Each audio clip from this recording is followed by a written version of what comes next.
उधर एमआईएम सदर असदुद्दीन ओवैसी ने एक बार फिर वाराणसी कोर्ट के फैसले को खारिज कर दिया है। उन्होंने कहा कि बगैर दूसरे फरीक को सुने कोई कोर्ट किस तरीके से फैसला सुना सकता है। हालांकि इस दौरान उन्होंने उम्मीद जताई है कि कल सुप्रीम कोर्ट पूरे मामले पर रोक लगा सकती है।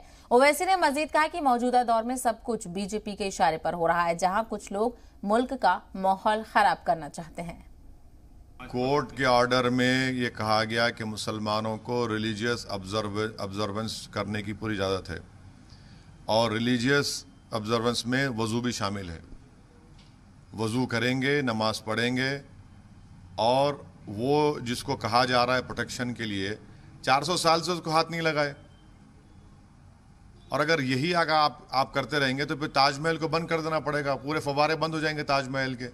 शिवलिंग को संरक्षित करने के अरे नहीं, अरे भाई साहब वो तो गलत ऑर्डर है लोअर कोर्ट का।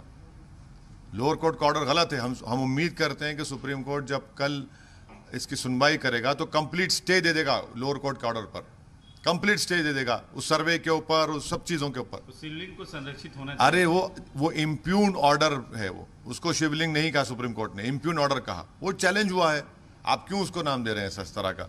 अरे फवारा है और बगैर मुस्लिम पक्ष को सुने लोअर कोर्ट ने बगैर सर्वे कमिश्नर की रिपोर्ट आए, बगैर मुसलमानों को मौका दिया सुनने कि आपने ऑर्डर पास कर दिया। कंप्लीटली अनफेयर है ये बताता है कि किस राह पर लेकर जाना चाहते हैं उसको।